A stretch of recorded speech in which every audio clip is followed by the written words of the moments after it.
Hello, I'm Jack Rickard. This is Electric Vehicle Television. I'm here with my compadre El Breno, the Finger Noto. Hi, Brett Rom. What do you know? Man, we're here, and it is humid in Missouri. Yes, I can't. it is. The temperature's not that bad. I don't know what is 80-some degrees, Yeah. but man, it has one of those feels like. I don't know what that actually is out there, but it's.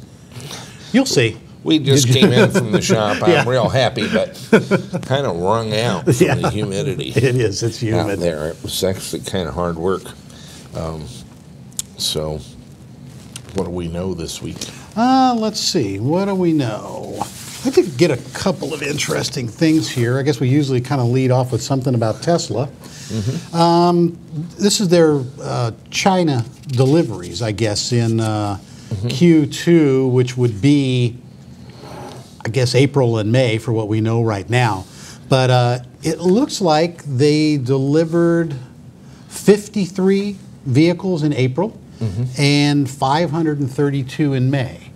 And these numbers kind of true in China, and these numbers kind of true up because there was a couple of threads in their forums, post 264 and I think 269, one from a customer in Beijing that's saying that they're delivering about 20 to 30 cars a day in their Beijing store. So it's, I think the numbers are probably pretty good. Well, I guess it's time to just fall on my sword at the beginning of the show. Oh, yes. I got all giddy with Elon Musk's announcement of open sourcing the Tesla Model S. He's not going to do anything of the sort. This is a little bit of a cynical ploy to actually gain dominance among the EV car makers. This is the most secretive car company in the world. They don't even report their sales. These right. We don't know. Is telling you he made them up. Yeah, right. And he made them up after talking to some other people, and they made them up. Right. They're just, and they got them from somewhere else that the guy was guessing. Exactly. Because Tesla does not tell us. No. And I view it almost as a kind of a SEC violation, the way they're doing their information about sales. About what their sales are, yes. yeah. They have information that we as stock owners and buyers and sellers do not have. Right, no. And about matters pertinent to their stock price. Like sales? Like how many they're selling. Yeah, and it's, deliveries. My convention, almost all the automakers report that as a matter of course. And Tesla treats it as a state secret as they do everything else. I got kind of giddy over his release. Yes. And I combined that with some further elation over Colin Kidder, really. Yes. Cracking that security byte in the UQM, actually the CODA software. Right. For the UQM Powerphase 100. Yeah, for their inverter. What that did was allow us to rather easily, in a couple of days, write up a module for the Generalized Electric Vehicle Control Unit to run the UQM Powerphase 100. Right. That Powerphase 100 is an OEM version that then the OEM can flash software in the inverter and in their VCU to match that will be peculiar to them. So, yeah, okay. And so cracking that had me giddy that we can do anything. And really, when you look at it over the last year and a half, that GEVCU has opened up a treasure trove of high quality AC drivetrains, but other things, chargers. We can now, control the TC charger, and that's right, and the other ones, and that's just going to keep getting better. And so, while the team was hot and I was hot, I announced this week. It's really a brilliant idea, actually. The open source hacker's guide to the Tesla Model S. Yes. And the concept was to get a wreck and pull the components off of it. And Jeff Southern and I both have Model S's. and get some maybe a little bit more advanced data logging software and analysis tools. We can log CAN bus traffic now. And the Tesla has 4 CAN buses. Oh, okay. Okay. The and log traffic in real operating scenario.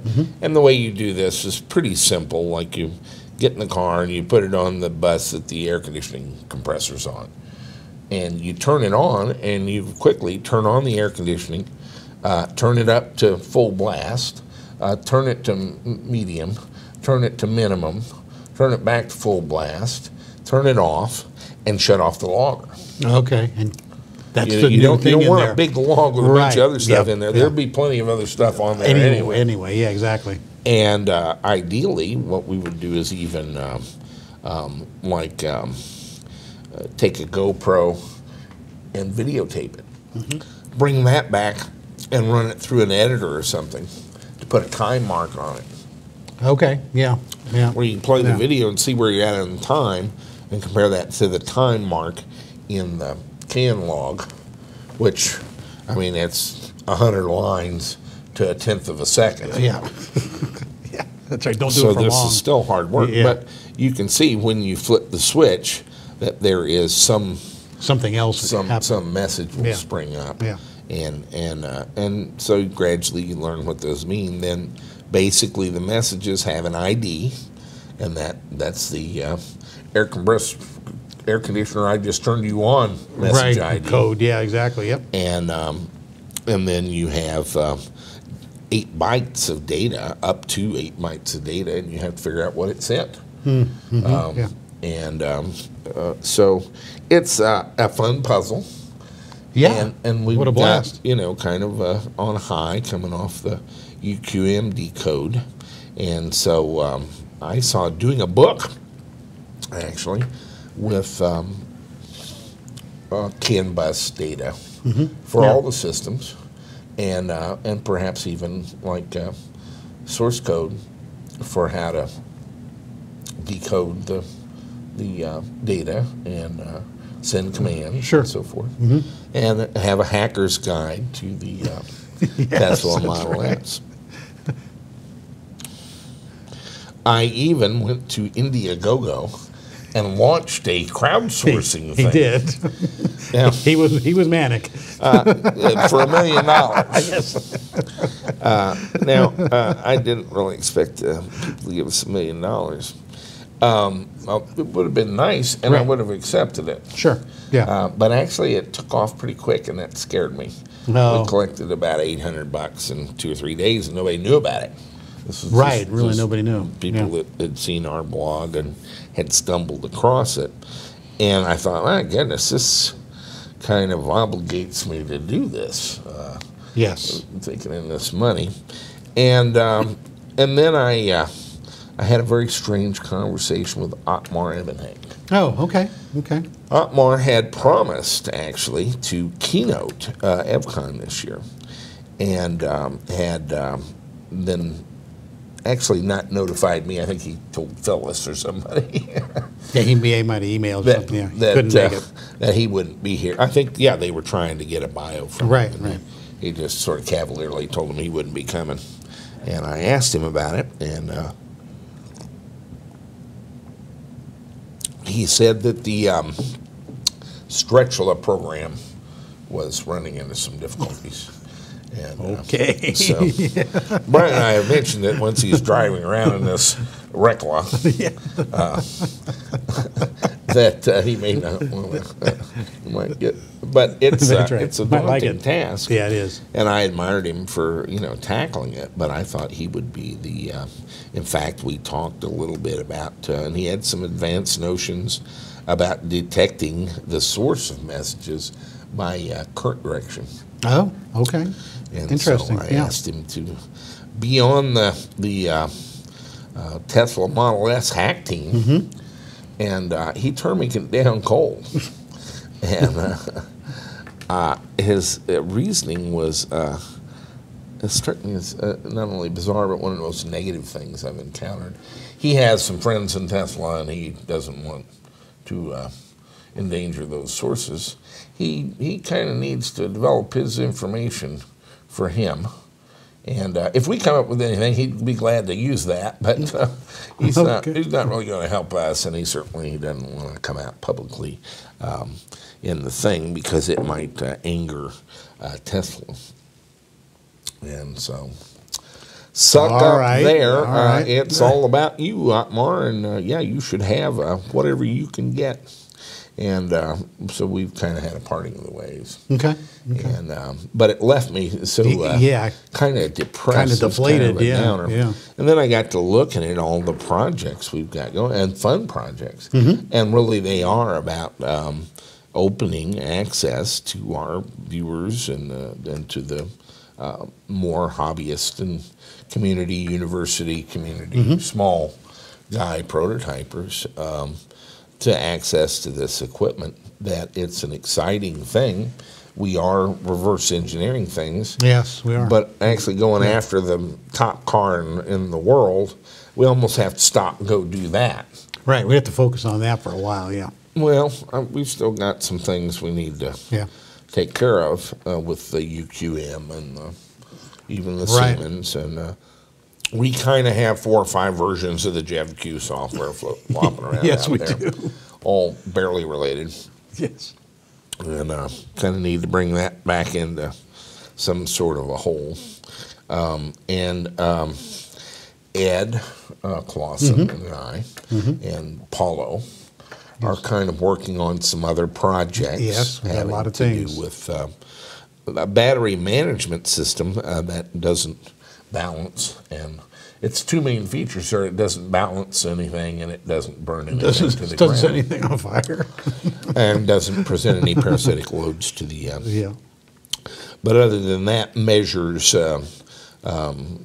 current and voltage and so forth very accurately, and more accurately than it's been done by the clowns with Eagle, who have been whipping out bad battery management systems for money for so long. And do something a little bit more accurate. We're going to have 2 versions apparently at this point, kind of a real simple one and then kind of an elaborate one. All right. And that'll be nice. So that's a project. That's I'm dabbling in golf carts. I know that's not terribly important, but we've got a little team doing a boost charger for 48-volt battery from our single solar panel. And so, there's a number of things. We've got a lot of projects. Yes. A Gia that's not finished. No. A Doka, ironically, Otmar's that I bought from him just at his behest. That's not even painted yet. Half painted. Well, we should do a segment on that. I've been meaning to.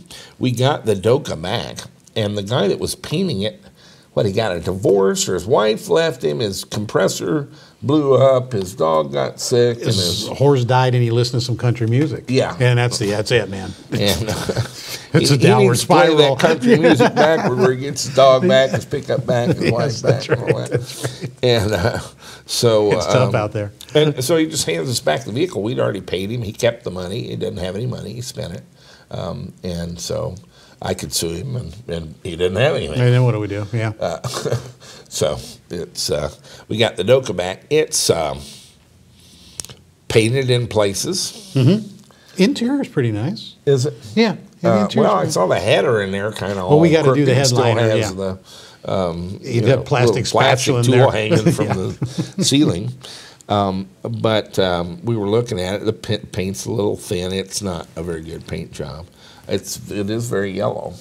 It is. It's special yellow. But I ran into a guy selling him a Brian Noto bobblehead doll, and a lot of people think you look a lot like Elon Musk. Really? They do. I have to get some of those kind of slim guy blazers and stuff, and wear them. Yeah. Well, I'll put your bobblehead up here. For some reason, they think you look a lot like. No. Let me go like this. Maybe you'll see the likeness. Well, I just had a hot flash. Wow. Male was menopause. that a message? A message from... So, message from somewhere. You know, bottom line is we have a lot of projects going. They're all kind of exciting.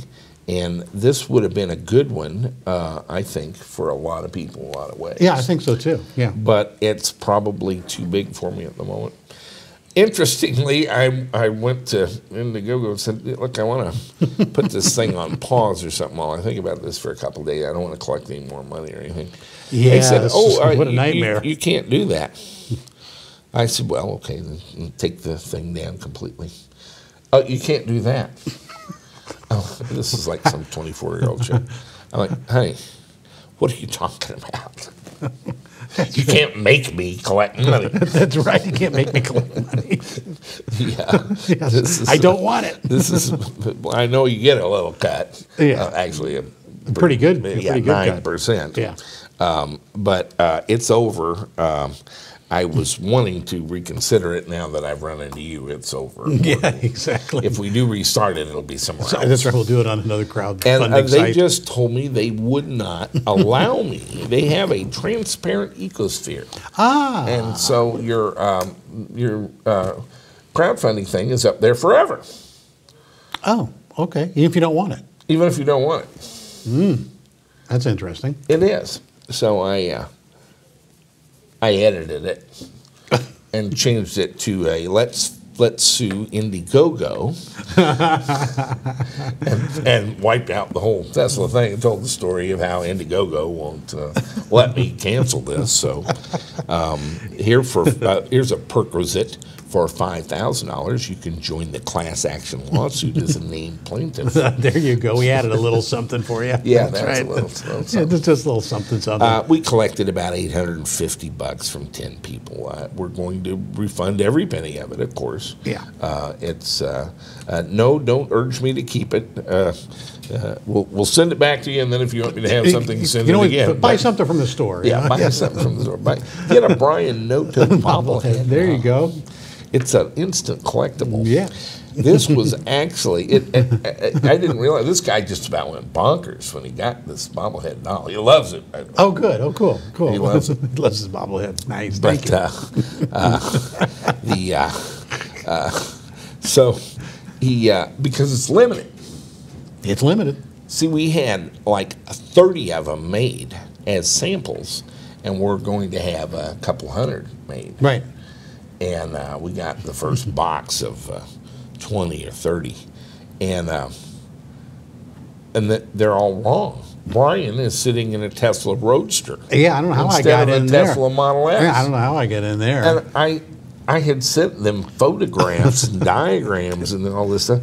I said, who made the command level freaking decision to convert this thing that I very carefully laid out to a Tesla Roadster? And it does look like a Roadster. The answer came back that the woman who knows nothing about cars or Tesla researched it and found out what a Tesla Roadster, what a Tesla car really looked like. Oh. And she improved it so it would look more like the car. Oh, okay. She found some photos of the Roadster. Internet. And I'm like, Warren, criminy. No, we're not going to. And so we canceled the whole thing. So we've got about 20 of these things left. Yeah. In the store. But they're never, if we did it again, they won't look like that. No, they are look limited. more like Brian. They would. Look at that. Frankly, it doesn't look a lot like Brian. It looks a little bit like Elon Musk. It's weird how that happened. Yeah, that was the other problem. Yeah. I think she found a photograph of you, but it was really Elon Musk. It might have been. Yeah. So, well, he and I always were at the same parties, same red carpets. You know. Yeah, I know that there's some commonality there's some confusion. there, but it's still an inexcusable mistake. Yeah, it is. So, a very limited edition bobblehead doll. That's right. Extremely limited. So this guy buys it, and he collects bobbleheads, and that there's only I told him maybe there's 100. Yeah, there's not. I went back and checked. No, there's not even that. Yeah, there's 30 of them. 30, and there's only like 15 left. So I've got one in the Model S. I saw that yesterday or 2 days ago. But so he's just ecstatic. he had his Model S plastic dipped. Yes, I know. We were talking about that. That's great. So we found a website, where you can get the stuff to plastic dip your car. Yeah. Did we talk about this last week? We did the dip your car thing. Yeah, yeah. Yeah, we're going to do the DOCA and the dip your car thing. So that's, so we have a very strange Indiegogo. We do. Yeah, go check it out. Crowdsourcing thing that is now titled Let's Sue Indiegogo. Yes, and don't give us any money. And unless you want to be a named plaintiff in the Yeah, class that's right. action lawsuit. The class action. So it was a little bit of a huge announcement and then retrench all this week. I feel kind of foolish about it, but on reflection, I think this is the right call. We don't need that big a project right now with all we got going on. No, we just don't. The boats, the whole thing. Yeah. And so that's the falling on the sword. I meant well and tried to do a big thing, and then I kind of got a chill. Actually, somebody shanghaied me with a wet blanket. Yeah, more like threw a wet blanket over you. Took all the enthusiasm out of it with some heroic negativity. I just think it's inexcusable. And so I don't think he's going to get his project done. May be tough. It's a tough project, Yeah. and he's falling further behind all along. But he'll do it without any help from me. Okay. We won't mention him again. So that's what happened. So we're going to continue working on the tools to do CAN data captures and analysis and logging and make that easier. Yeah, then we'll be able to react faster and do things quicker. Sure, Right. we're because learning. it's essentially that's the way of life here from here on out. It's going to be, hunting, locating, killing, and dressing out game in the savanna plain of electric vehicles to get OEM quality electrical components for our cars from now on. And already in the last year and a half, the quality of the builds has just gone up phenomenally. It has, yes. Now, I'll say part of that is HPVS has stepped forward and moved out of the golf cart world and into cars. Yeah, I mean, then their product line is extensive, They yeah. extended it up to 4,000, 4,500 pound cars easily. Yeah, yeah. And 150 kilowatts, so that's good medicine. And we've introduced the Siemens, and now I hope to get the UQMs going. And we'll go forward from there with the Scott drive, hopefully the Reinhardt inverter, some chargers, DC to DC converters. Yes. But generally, the control area network, or CAN, is going to be the focus of that thing, and basically it's going to require a lot of reverse engineering. We're basically going to form a team that's what they do. Right. Is decode and open source or out this stuff. Right. And I've got to tell you, if I get a shot at a Tesla wreck right, I'm buying it, yanking the motor and controller out, and we're throwing it up on the bench. And I don't really give a shit if Elon Musk is pissed or not. That's not on my watch, Otmar. I don't care. He'll be able to get over it. He'll get over it. What other news do you have? Well, you forgot one project that we were working on. Oh, yes. We were working on this this charging station. Charging station. Yes, this fast we charge want to work station. on that fast charge. Yeah, we're a little behind. We did a little mock-up of it, and I'm guessing. I think we still got to keep working on that concept. Yeah, we still got to be before we start coding. We need to. Yeah. We need to work on it a little bit. Work on the basic overall picture there. But we're see, another project. I mean, there's just so much stuff on our plate. I actually get disoriented. Just coming in here sometimes is disorienting. It is. I've got all these things that I need to be working on right now, and I'm not really Not working doing on it. any of them. I did find something else kind of interesting today from Nissan, and this is that they are doing, are going to sell replacement battery packs Really? through the Nissan dealers for the Leaf for $5,499. And that includes a return of your original pack that they're valuing at $1,000. And maybe you have to spend a couple $100 in some, consumable parts and things like that. But they are going to make the battery packs available, and they're going to make it difficult. I mean, you've got to be a current Leaf owner, go to a certified dealer. You got to sign a bunch of paperwork. You might have to have your bank sign something if you have a lease or a loan on the vehicle, but they're going to make it available. That's $230 a kilowatt hour. That's not bad. It's actually very attractive. Yeah, that's actually not bad. I was flipping through your paperwork there. I think you've again put a kind of a rosy glow on it. They've got enough things for you to sign. They've got some disclosures. Yeah. After you buy the battery pack, you are kind of a wholly owned subsidiary of the Nissan Motor Corporation for the rest of your life, regardless of what you drive. That's right. If you just go in and get rid of the Leaf, still you're under some obligation. Yeah. You they just love you a long time. You will not survive. Make your time. That's right. You have no hope of survival. That's right. Make your time. So, but it was actually a stunning announcement. Yeah, it really was. I think now that Elon's made a stunning announcement, Nissan has to come up with one. Another stunning announcement. We really need stunning announcements across the whole EV scape if we're going to continue. We're in days of stunning announcements. Yes, indeed. And we did report last week that Harley-Davidson had at least kind of nudged into the electric vehicle market, produced a they had a concept bike and they were going on tour. Going on tour this week with it. Yeah, they're taking on tour this week. And I was just kind of knocking around on their website, and there is a job posting on Harley-Davidson's website for a director of electric vehicle EV technology.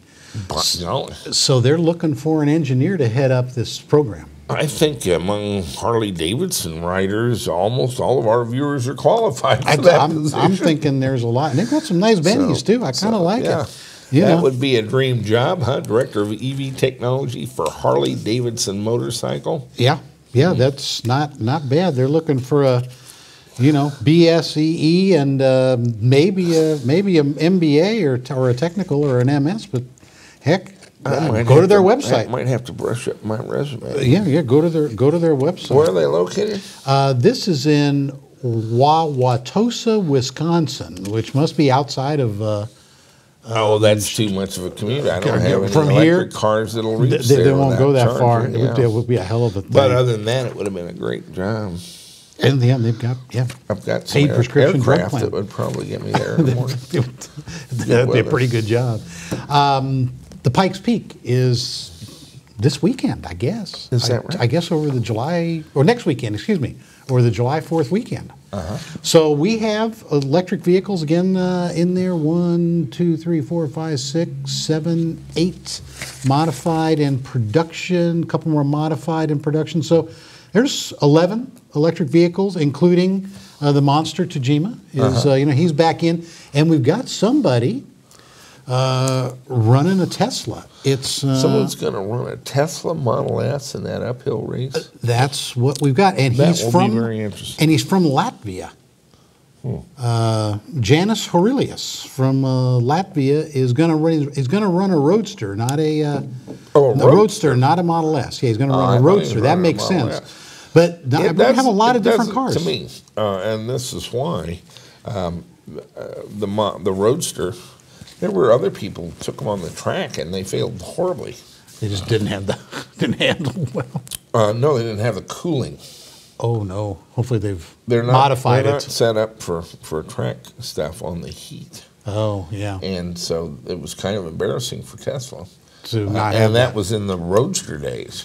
And I was going to say, I wonder if the Model S would do any better, but he's still he's going to run a Roadster. Roadster. Yeah, he's running a Roadster. Yeah, up that long uphill. No It's a way. long way. We might see another Unless he's motor done fire. some heavy cooling mods. That's not going to work. It's out of warranty. Maybe he did. Well, it might be that he did. And then I just have, every now and then I try to get a little nugget. We've talked about, coconuts falling on people and killing them. I've got a word of the day. Nomophobia. Nomophobia. Nomophobia is the fear of losing cell phone contact. Nomophobia. Don't be a nomophobe. Don't be a nomophobe. I'm in a bad zone. I'm in a bad zone. My cell phone. That's right. And that's Can't get no more phone because I'm in a bad zone. And that's the news. The news it is. Boats. I don't want to become the boat show, but we're kind of getting there. Boats are cool. Let's go to Anna Kloopenborg with our EVTV Amsterdam, and they are at the biggest boat show of the year in Europe. Ah, cool. In Amsterdam. That's easy to get to. Showing the Raywright Delta. Yes, nice. Well, hey guys, here we are at the Electric and Hybrid Marine Expo. We're wrapping it up after a couple of days of talking about all things EV and powerful. We've had a lot of interest here in our shiny red Delta and the water skiing videos. We've been showing people the full range of EVTV drivetrain components that we can deliver and then repackage into marine or automotive drivetrains. We had support from HPEVS this week, whose motor, of course, we have installed in the Delta, and another AC35 we have on the other side of the stand. We've met a lot of interesting people here. This turned out to be mostly geared towards the larger scaled, more industrial commercial fleet operations, which really wasn't a bad thing for us because it made us stand out from the crowd. We were one of the few that have a ready-to-go application for consumers and have a high enough power levels at attainable prices that even the smaller scale commercial operators would be very interested in working with our kit. So going forward, we've got a lot to look forward to. We've collected a lot of cards. We found some interesting components and players that were here as well. So let me take you around the floor and show you some of the stuff that's been going on.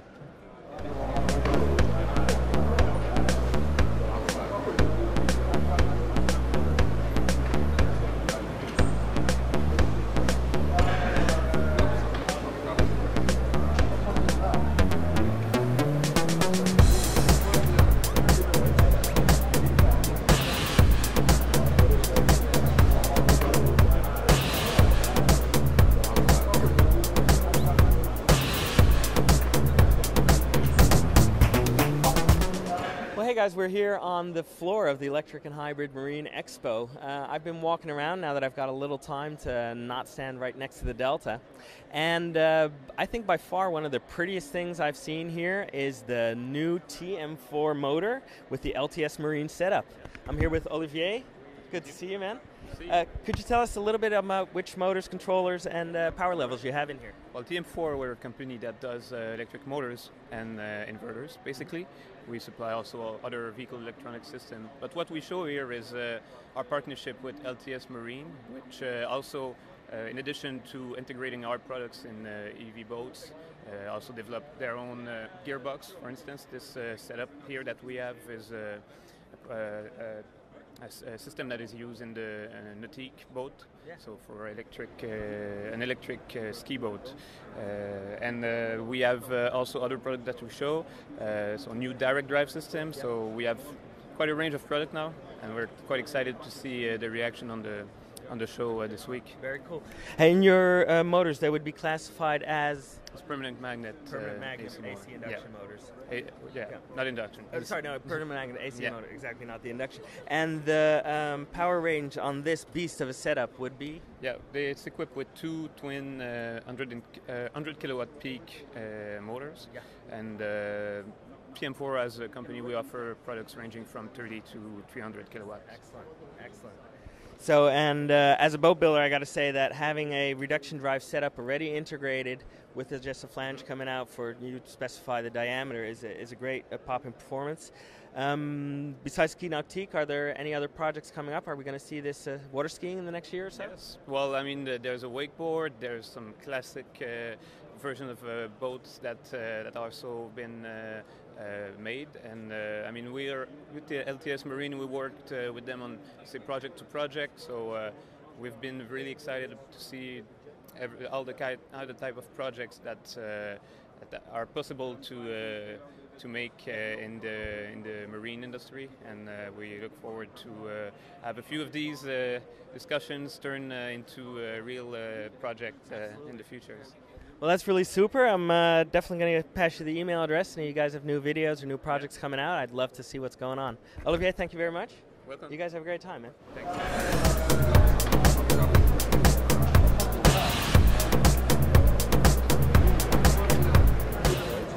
Coming from that project, we went forward and wanted to find a platform that would be mobile, very easy for us to take around and show and demonstrate, plus that would really gear towards the power of electric, so having not too much weight, having a lot of power output in a smaller form factor really plays to the power of electric as the battery technology stands at this moment. The Ray Ride Delta, you see here, a little red boat, became our next target.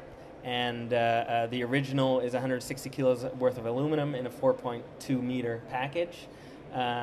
You'll see how this boat is going and that we're water skiing. We are now reproducing this boat, the first one, and we deliver her in a system with 100 kilowatt peak power, 60 kilowatt continuous, 30 kilowatt hours of lithium ion batteries, and all of that for a price of around 45,000 euros. You pick the color. So here's the boat in action, guys.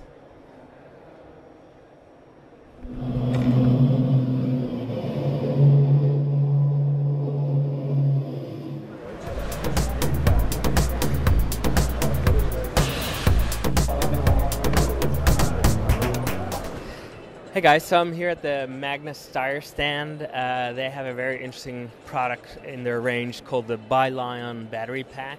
I just had a talk with one of their engineers, and it is in fact a lithium iron phosphate based complete battery pack in a box. So this one is about 6.8 kilowatt hours. It's modularized. It's already automotive ready for the plug-in hybrid standards.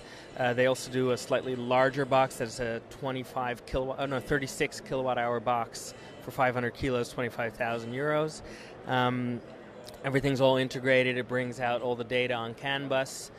This is a 400 volt pack that can be stacked up to 5, 6 in parallel, giving you about 30 kilowatt hours.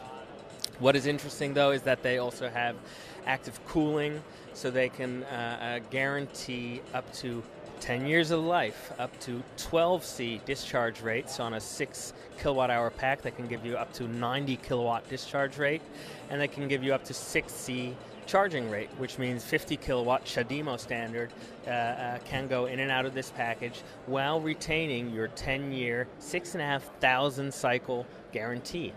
All of this for the highest price in the world? No, not even, because the industry standard of 1,000 euros the kilowatt hours for integrated packs is being broken by these guys. They're going more towards about the 700, 750 euro mark for a kilowatt hour once you take one of their off-the-shelf components.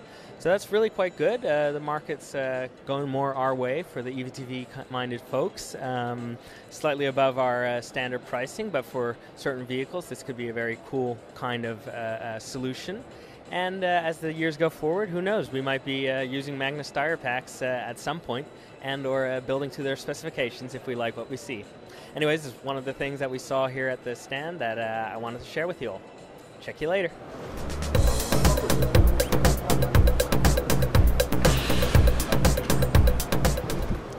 Well, hey guys, we're here with Mark of Reveling Power Connectors. The crazy thing is that not a couple of weeks ago, Jack made contact with Mark and asked and decided that EVTV is now going to carry some of their high-quality connectors. Now, Reveling has a lot of history in the avionics market and is moving out towards more EV applications and maybe some marine applications specifically. So I'm here with Mark, and without further ado, Mark, great to meet you. Hey, and could you tell us a little bit about your company and your products?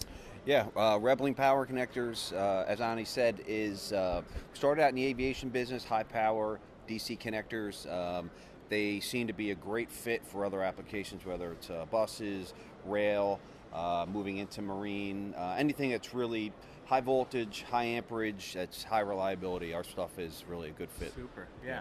So this is actually one connector we designed, which I know Jack had purchased, something similar, but something like this, 750 amps continuous, There you go. 3,000 amps peak, 2,500 volts DC. It's also EMI capable. We also included a high voltage interlock option for it as well, so it pretty much covers all the needs for high power requirements. Super, yeah.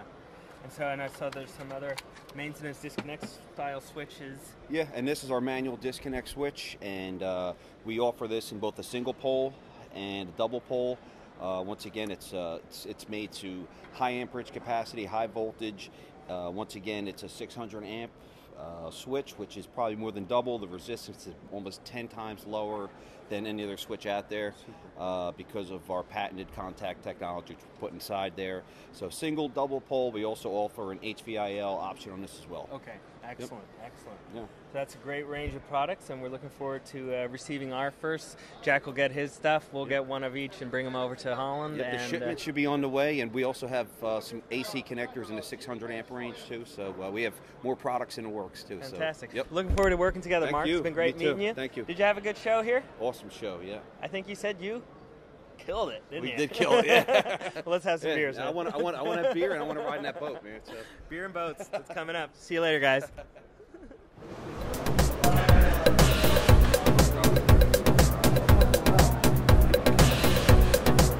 Hey guys, one of the fun new stands that we ran into this week at the Electric and Hybrid Marine Expo is a new motor and controller integrated builder from almost Venice, Italy. What would you say? Where? Venice. Venice. Italy. So in Venice, Italy is Huracan Motors. They're been at it for a couple of years now. They have a few different models, including a really sexy outboard model that I'll show you in the background as we talk, and a fully integrated motor and controller on single cooling loop model that'll do 30 kilowatt continuous and 45 peak it is?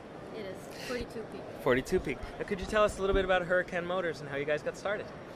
Well, as you were saying before, we're a relatively young company because we got started about 2 years ago, and so we're still young, and it's basically me, my father, and another person called Franco.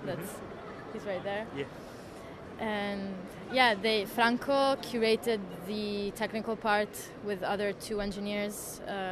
Well, we were more focused on the finding the money, basically, to do all of this. Absolutely. And yeah, so we met and we thought we were a good team, and so we started working. Great. And all your motors are developed, built, and tested all in Venice, Italy? Yeah, everything. Fantastic. And I see that you also have a vision towards electric motorsports, which we love because we're all about electric water skiing and that kind of thing. You've got a couple of fast boats. Any cool projects you can tell us about, or boats that are coming up and coming with Huracan Motors? Well, we developed some engines for Zodiac, and we also did a jet propeller. Yes. That was for a how do you say that? A jet ski, or it wasn't a regular boat. Okay. The one that I showed you before. Yeah. It was for the hydroplaning boats. Right? Yeah, exactly. Yeah. So not only do they have these nice motors, they have a complete integrated setup, everything up to throttle control. And to my untrained eye, I must say that I do think there's some real Italian bling here. So it's not just about the function, but it's also a little bit about the form that the function is presented in. Definitely some Italian style. And I'll be looking forward to checking you guys out and seeing what new projects come down the line. Sure. So thanks for talking to me, Dominique. Thank you. And I hope you guys do great and we see some of your motors in the near future. You too, sure.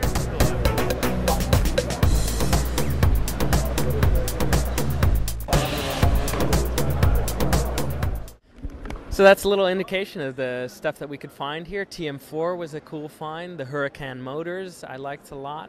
Magnus Tire batteries look to be cool, but we couldn't get an interview with them. I guess some other company is afraid of letting people talk about their components without having full script control. But they've got a great set of batteries, and they're using iron phosphates among other chemistries, so we definitely approve. And all in all, I think we made a good show of it here this week, and we're going to be looking at coming back next year. Hopefully with another new Delta or some other project that is as exciting and sexy, if that is at all possible. Hey, from the floor of the Electric and Hybrid Marine World Expo, this is Anna Kloppenborg saying you keep building, we'll keep building, and I'll check you next week. Bye-bye. So Anna's quite the on-the-spot reporter there. He is. He did a great job yeah. of covering the show. He did. No, Just he really his did. own, stuff. I kind of got a lot out of that. And I kind of felt like I was there. Yeah, it was really nice. Yeah, way to go, Anna. And your boat's looking good. Yep. We're continuing. Jeff Southern. This is kind of a mess. I got our Aristocrat from Alpharetta, Georgia. Yeah, I saw our Aristocrat, yep. Jeff lives about 30 miles from there. Yes, he does. And he actually went up there and visited them for me. Oh, okay. And so when they got the boat done, it was just kind of a bad time. The first quarter of the year is when his work is very busy. Oh, okay. And the second quarter of the year is where the fish are very busy, but the heat isn't and the mosquitoes aren't. Oh, yeah, that would be nice. And so he had an intense work period followed by an intense fishing period. Intense play period. And the reason he knows a lot about electric, but he used to make electric outboards and sell them. Oh, really? Okay. For fishing boats 10 years ago. Really? Wow. Yeah, like 2004, 2005. Really? Okay. And early adopter, Jeff Southern. He was very early and often, and of course with lead. Yeah. Oh man. In those days. Yeah. Right. And imagine what he could do now. But I was very taken with his build on his thing. He's an excellent fabricator. Yes. He gets a great looking result. He's not a obsessive compulsive disorder like an Eric Chris. Eric does some beautiful work. Really good work too. Yeah. Just the books he I does know. on his cars are better than most of Documentation's them. wonderful. But Jeff does some great stuff, and now he's volunteering to do our drivetrain and maybe the battery boxes in the boat. The boat's here. Well, I know. So We just send the boat back. I don't know. No, I guess he's going to come up and measure some stuff, take some equipment home, work on it. Okay. I don't know. All right. I don't know how that goes, but he knows a lot about it. That sounds like it. Yeah. And so I think he was alarmed at me standing there with the pieces of this Harley Davidson looking helpless, which, fair enough. Hey, it worked. And no, it didn't. It was just, I'm standing there looking dazed and confused. Shiny pieces of Harley Davidson. Just help us. Somebody help us. Yeah, I look pathetic, and somebody has sprung to our aid. That's right. Boing. And Jeff, we're going to take you up on it. Yes. I don't know what it means, but yeah. Come on down. Come on down. Come and get the boat. I don't care. Yeah. The guy that delivered it just trailered it up here. Yes. So if you want to come trailer it down there and then trailer it back. Just trailer it around. Okay. People like it. People give you the thumbs up apparently on the freeway when you're trailering it. Yeah. Pretty cool looking boat. Yeah, just don't get all water in it from the rain. I know. Don't go through a storm. Terrible. I know. It's hell without a bilge pump. Mm-hmm. Yeah. And so, I tried to get him to do that build pretty much completely. But anyway, that's boating. We've got a Ray Wright Delta Flyer midget red speedster thing coming from Amsterdam. Now he priced it and I paid it, and now he's repriced it. I got to pay it again. Oh, is it less? No, I don't know why, but they never come out less. Huh. It never happens, huh? Yeah, it's funny. Always more? People tell me what they want for something, and I give them the money, and then they finish it and they want more. Wow. something changed. Something. So There's never a refund check. no, it's You know, Jack, I just charged you too much, man. I overestimated. You know, we were looking at it and we just didn't put in the level of effort we thought, and so here's the difference back. Here's a couple bucks back. Yeah. That never comes up. Uh-oh. Let's talk about Ed Clausen. All right. Ed and I are working on a BMS design. Paulo's kind of supervising, Okay. and hopefully can bail us out. That's right. Provide some adult supervision. Yeah, and but Ed's working on his BMW 320i, which is an older BMW and has kind of analog gauges and stuff. Yeah. And I found it interesting what he's working through to actually do that. Oh, okay. And so let's take a look at Ed Clausen in Munchen, upstate New York, I think, or Massachusetts. Is that where he is? Okay. Massachusetts, maybe. Okay. And he has 320i.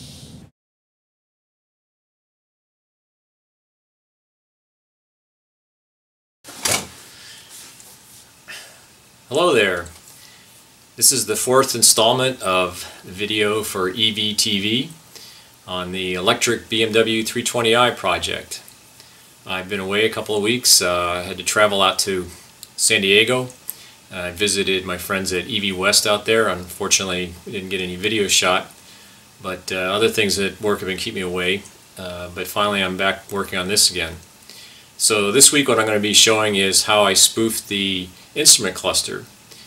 Because I want to basically make this a restored car, I want to use the analog gauges that are in the instrument cluster to display all the battery information. And I will probably put some other digital gauge like a JDL 404 somewhere or something else for the BMS. But for now I'm going to just try and run those analog gauges. And I found something really great about them. They're all galvanometric gauges, which means they just are driven by current to make them move, which means they can be very easily programmed with pulse width modulation, which is again a very easy thing to program out of a processor. So I'll be showing you that and also some of the things I've been working on. I got all the battery boxes designed and they're actually out for fabrication. So hopefully in about 2 weeks I'll have battery boxes and be able to start stuffing those with batteries. So let's take a look. Spoofing the instrument cluster. Here I'm doing the tachometer.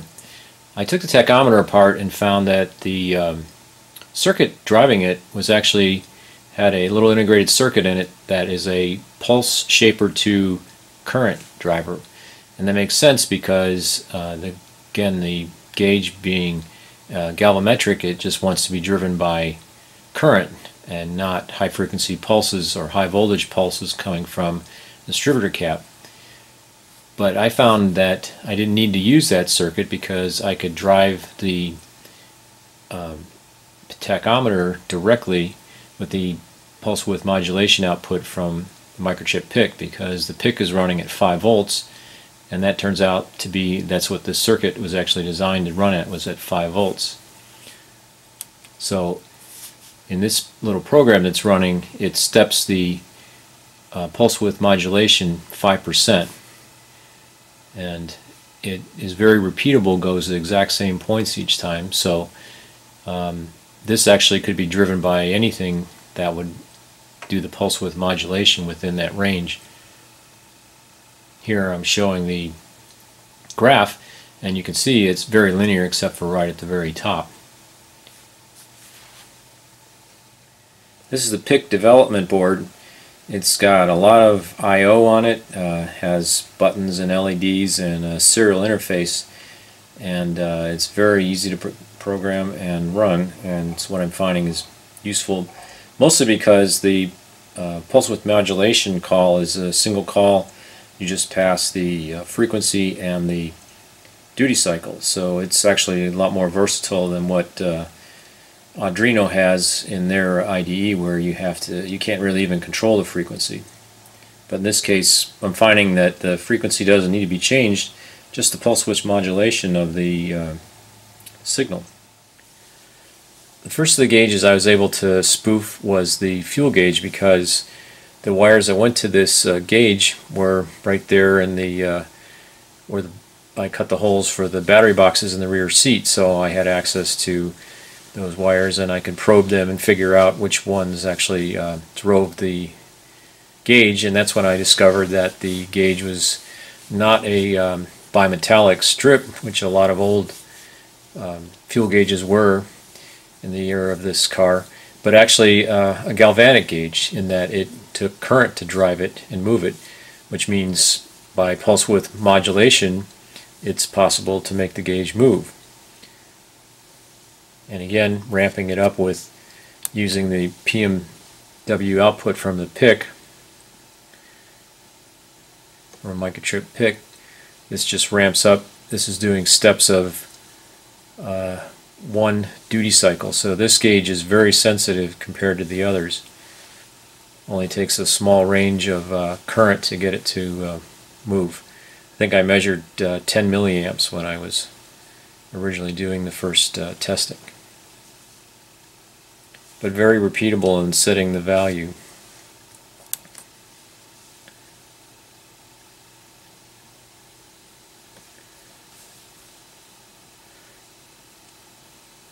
But I think I'm going to have to change the icon on the gauge to not a fuel pump, but maybe a battery.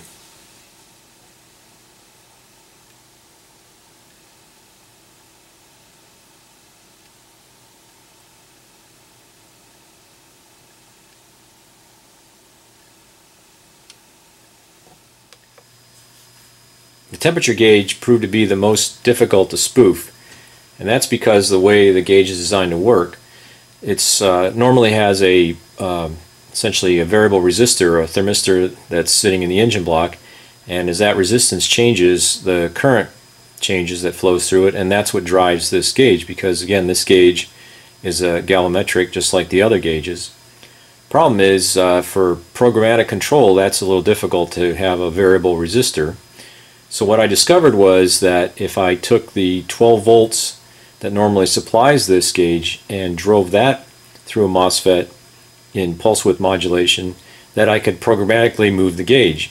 And that's because what I've done is put a resistor on the output of the gauge to simulate the sensor, and that resistor is a value so that when I get 100% duty cycle, I get full gauge displacement. So this is how it works.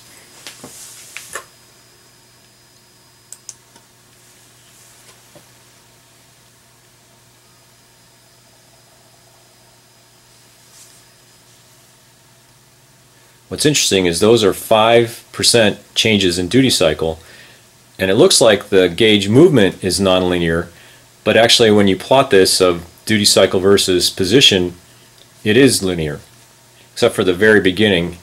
It's kind of nonlinear, that first step.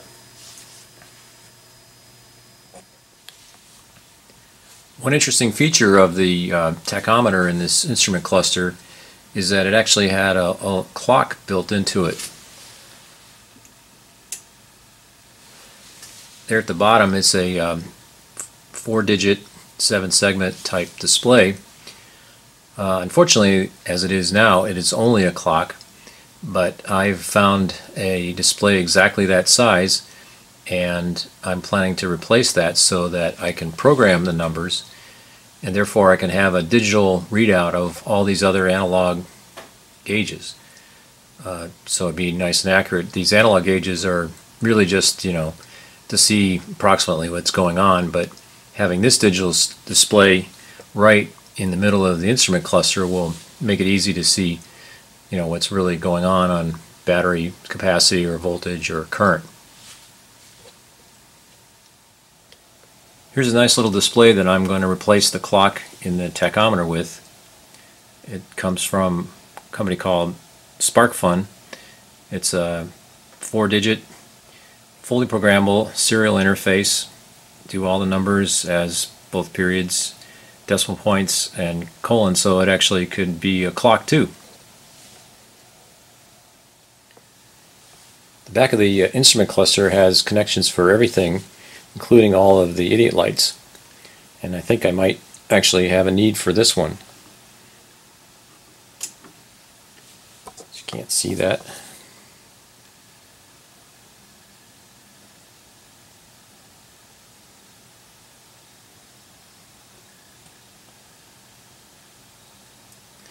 Yes, battery warning light. In the process of trying to find out where the tachometer signal is coming from, I took apart the actual ECU of this old car. Just what it's called the Jetronic, and actually controlled everything in the ignition system that could be controlled. But it's all, as you can see, discrete components. It might be some kind of microprocessor in here, probably not very sophisticated, but I'll show here on the screen.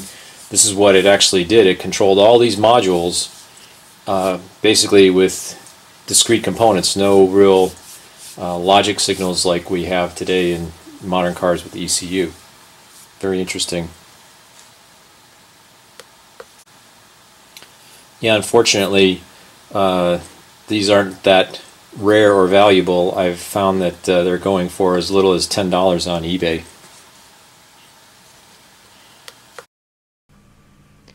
Here's a look at some battery box designs. This is the design for the front battery box. These drawings were done by my good friend Mark Schufelt, who is a very talented mechanical designer and draftsman.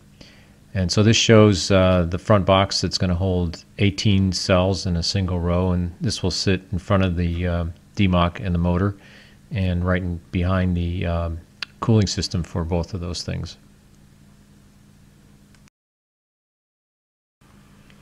Here's the design for the battery box that's going in the back seat where the old gas tanks were. And here this shows 2 rows of 12 cells each. There'll be 2 boxes like this, one on each side of the drive shaft, and there's also a top lid to this that should help to support whatever kind of seat I can put there.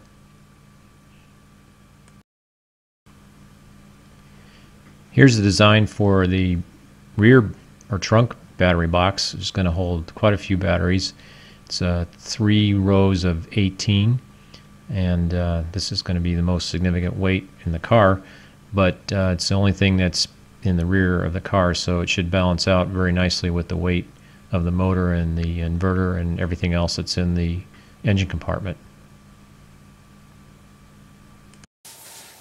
So pretty cool. All those gauges in the instrument cluster are all galvanometric, which means they can be driven by the pulse width modulation, and that means I can have analog gauges that pretty much read out everything. Battery temperature, I can use the fuel gauge as a watt meter, an amp watt meter, and the digital readout in the tachometer will also be able to accurately read out those numbers. I think I can also use the tachometer not only for motor, but as a precise gauge for things like current or voltage, and that should really work out well. As you can see, battery boxes are going to have a real nice designs. Again, those went out for fabrication last week, and they're promising them in 2 weeks, so we'll see how those work out. And next video should have maybe more of the car done. See you then. That is pretty cool. I like what he's doing with the gauges. I mean, he's kind of getting those gauges to spring to life. He is, yeah. And doing a very methodical approach to the battery boxes. Yeah, the boxes are going to be really cool. It's inspired me. I think I need to do some Escalade can work and get all my gauges. Oh, get all the gauges working. Yeah, yeah. Yeah, that should be a project.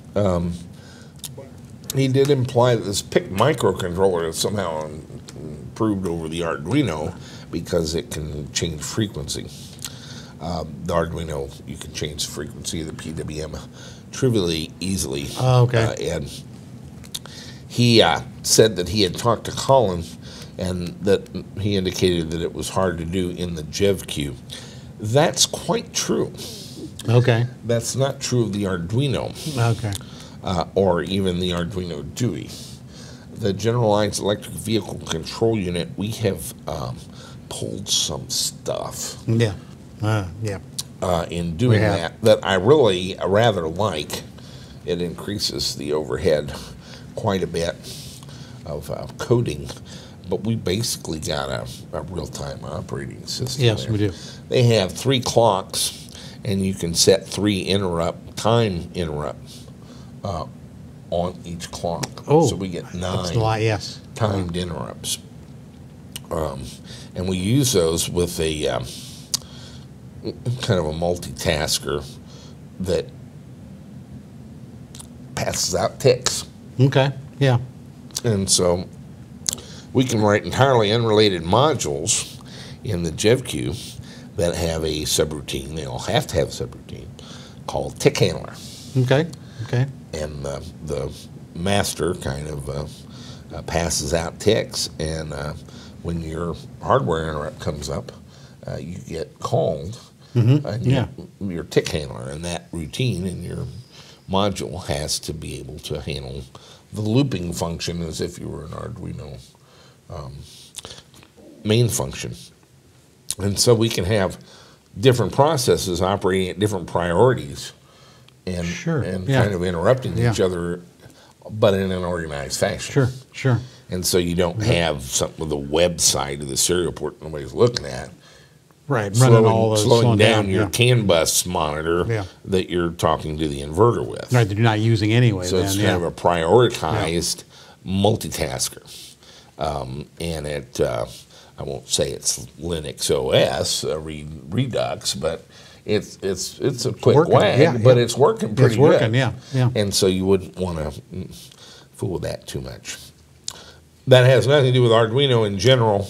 And yes, Ed, you can change. In fact, in the DUI, you can go to a 4096 level PWM and change the frequency and change the amplitude and so forth.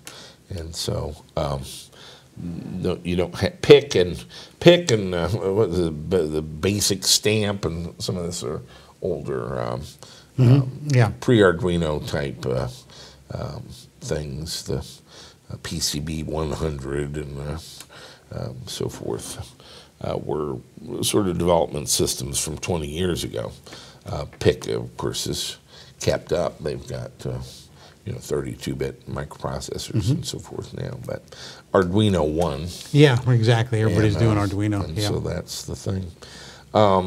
Jesse and our golf cart, I bought some dress-up items for the golf cart, and he's been kind of enthusiastic about converting it into a monster cart. Into a monster cart. Which still only goes 12 miles an hour. Yeah, it was kind of like an Austin Powers movie. Controller. Yeah, it's like an Austin Powers movie. But that's to show off our, we're going to do a solar kit for golf carts where it'll charge your batteries, and a lithium battery kit for golf carts. And it's just a little side project. But 2 more we forgot to mention. 2 more projects we forgot to mention in our falling on our sword. Well, it's not a lot of stuff it's going not on. that I wouldn't do a Tesla book on it in order to do a golf cart. That's not exactly the kind of projects that I mentioned being swamped by, but it's just a little side thing. Had a little setback. We wrote down the wrong number on a battery box this week, and so we got 3 battery boxes that don't fit by a 1/4 inch. They're almost the right size, and so if anybody needs any battery boxes that are too short by a 1/4 inch, too short. Send me an email. Sure, we'll work. We don't even know what the dimensions are. Don't worry about it. Yeah, don't worry about it. It's just about a 1/4 inch too short. It's about for a 1/4 inch too you're short. doing. Yeah, for us. Oh, for anybody, That's right. whatever you're doing, it'll be a 1/4 inch just shy of what would work. That's right. We've got piles of stuff like that. Yes, we do. Things that were cut almost the right length. Almost perfect. Hello. Today we're gonna play with the golf cart. Jack got some parts in, I think yesterday, and got a little lift kit for the golf cart here. and some new wheels and tires, some great big ones here actually. And we also got a little rear seat to replace all of this so we can sit back here and have a little fun. So we'll get you a little close up of the parts here on the lift kit and whatnot, and then I'm just gonna go through this and stop here periodically and let you see what I'm doing. All right. Okay, so I've began the tearing down of the golf cart here. On the front end, so what we've done is remove the hub and remove the tie rod in there, and then pretty much just pull off the spindle, the old one, and replace it with this nice, awesome, pretty one here. And it's pretty much going to go back on the same way it came off. Not really that complicated. I didn't run into any problems yet, so we'll keep you updated. All right, here we are with our lifted monster golf cart. It didn't take very long to get this kit on. Probably only an hour and a half. Not that long at all. Really didn't run into very many issues. There's only one thing on the back. This side brake line didn't quite make it when it was up on the jacks, but after I lowered it down, put a load on it, it clicked right in. So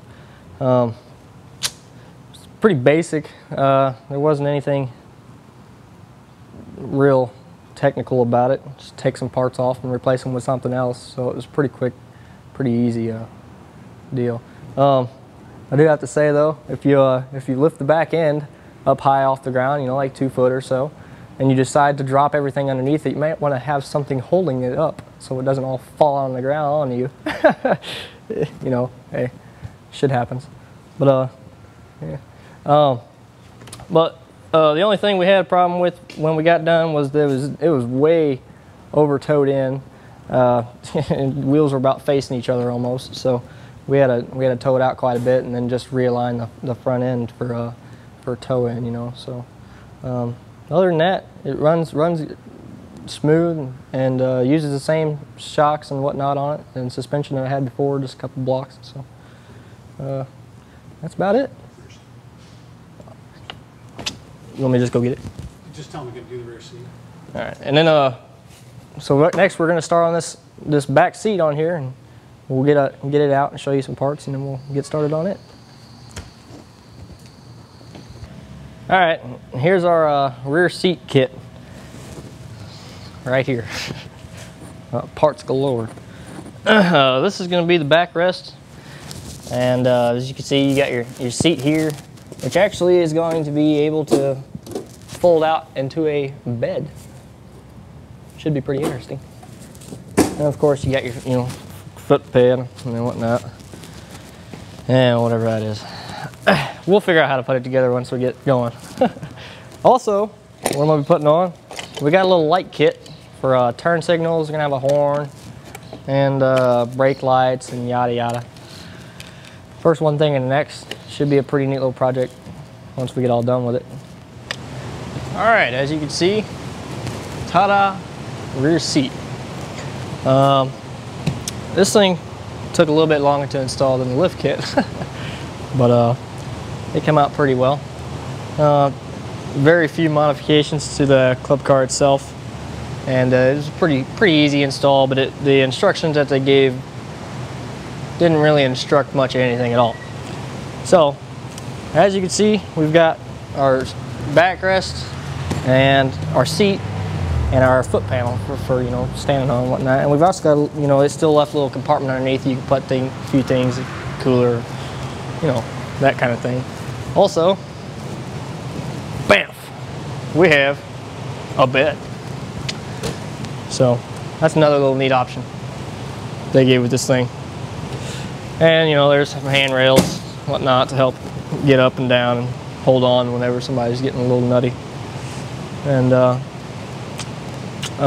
there's a few things with this basket up here that we had to modify. This basket that we have is kind of curved, and it's got a few things that hit once you try and hook this backrest on here. So we had to kind of cut it up a little bit and maneuver it to get it to fit properly. So, but we got it on there. It fits good, sits good, and looks great in my opinion. So. The exciting news this week for me is, of course, all about me. Okay. And that is the project Mark Weisheimer and I have been working on. We've got a kibitzer from Moscow now. That's what I understand. Something. We'll get it right. Yeah, sorry to shoot your name up, man, but we know who you are. Yeah, you know who you are. That's right. A UQM version of a Soviet military truck is kind of joined us. But that is getting the UQM Powerphase 100, really the CODA version of that. Right. Working. And as I said, Colin Kidder had cracked the magic security bite that had us stop. Mark Weisheimer and I had kind of worked out really what all the bites did and what order and so forth. Yeah. Pretty well. Brian Hall of Thunderstruck Motors he drives a CODA actually out in California, and he got us some capture logs and working off them. We were able to work it out pretty much entirely. Mm-hmm. Yeah. Down to what the forward bit and the reverse bit and the enable bit. Oh, wow. Okay, was.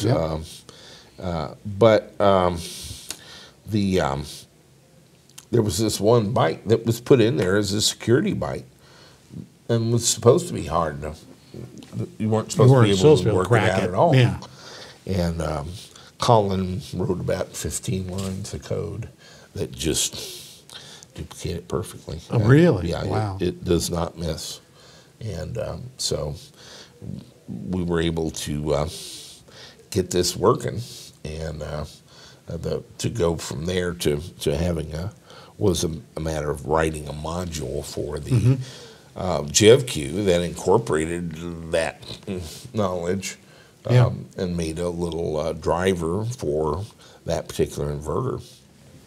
And I've got one working. Let's take a look. All right. Okay. Let's review. This is a happy day. I've been working at this. If you'll recall, Colin Kidder busted the security byte on the UQM Powerphase 100 that we got from CODA. That's been about 2.5, 3 weeks. I know you all are curious what's going on. I've been battling away here, actually not with that, but with the load end of it more than anything. Let's call this the Electric Vehicle Bankruptcy Court Drivetrain Test Bed. We've got our, right now, 367 volt, but nominally 387 volt Reno Influenza battery pack that we got out of the Better Place bankruptcy in Israel, thanks to Omer. And we got 72 of those, sold 60 of them in 4 days. It was quite a battery sale. If you'll recall, this is one of two that we were originally told were A123 experimental packs, but they're simply Nissan Leaf modules, but a little, maybe a more advanced pack, a little smaller, no cooling in it. Then we've got the Siemens 1PV 5135 motor from the Azure Dynamics bankruptcy sale. We bought 60 of them, and Siemens was left holding the bag with 100. Not only had they not been paid for the ones delivered to Azure Dynamics, which we bought, but they had another 100 of them here in the United States that they absolutely had no market for. And they played a pretty hardball with me right after the auction, and I told them I had plenty. A year later, we bought them pretty much right, because they simply only sell to OEMs. And each OEM has their own peculiar specifications and requirements, and whatever you made for the last OEM probably isn't going to work for us. And so they were hung with these motors for another year. We bought them. The DMOC digital motor controller, model number 645, was actually developed by Azure Dynamics, and we got about 65 of those, I think, in the auction.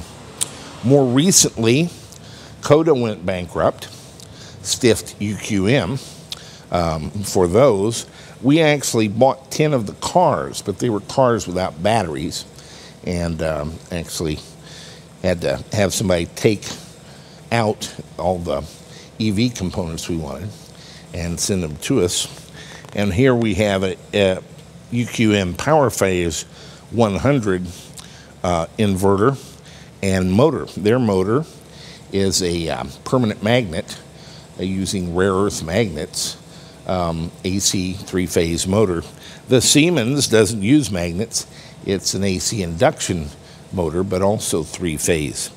And our idea was to use the Siemens motor as a generator to act as a load for the UQM motor, which is the object of our desire at the moment. As it turns out, it's not really a generator.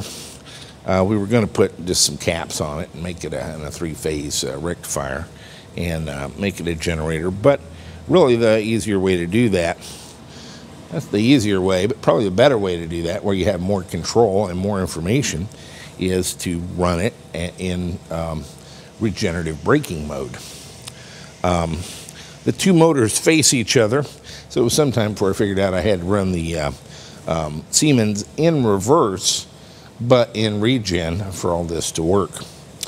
We've got one of our Generalized electric vehicle control units, GEVCUs, on the top over here. That runs the DMOC 645, and I have it on channel 10 of the wireless as GEVCU2, and the web page is 192.168.3.12 here, and that gives us a display of our parameters from the DMOC 645 on this laptop. Over here, we've got another GEVCU that is plugged into this. Now understand that UQM sells several versions of this Powerphase. This is the OEM version. It has a reduced pin count on the input, no brake input, no throttle inputs. It's entirely CAN bus controlled. And in this case, it has some very peculiar software to CODA that they generated and does not comply with the normal UQM CAN bus protocol as they have it published. And that's what we've had to do, is reverse engineer that. We've done pretty well. I caught just a few minutes ago that I have the motor and inverter temperature reversed, which is reversed from how UQM does it. But it just can't be that the inverter is always hotter than the motor, and that when we turn the liquid cooling on through the inverter, the motor cools down. That's not possible. We have a small pot here where I can adjust the throttle for the DMOC, and I've got kind of a lab grade helipot over here that I use to adjust the throttle for the UQM. Got a little flute clamp on current meter with a wireless display up here, so I can check the current out of the DMOC 645, and that would show up here, and I think it does, and we'll see how that matches. And so this laptop and this GEVCU is set up as GEVCU on wireless channel 1, and I'm logged into the system as 192.168.3.10, the normal way.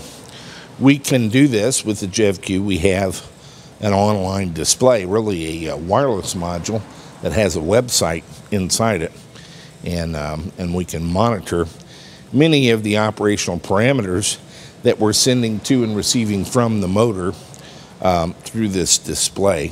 So I find it handy for troubleshooting purposes. And so that's kind of our test setup. It's all very nice, brand new hardware, bought out of bankruptcies of electric vehicle companies, Better Place, CODA, and Azure Dynamics. In my estimation, our batteries have gotten us to a point that the forklift motors we used no longer serve. People are burning them up. It was kind of a little secret, and I wasn't too sure. As this trickles in, you know, it could be just an incident here and an incident there. But what was happening is we can get out on the freeway for an hour now with our batteries. These forklift motors cannot get rid of the heat that quick, and so they're melting down.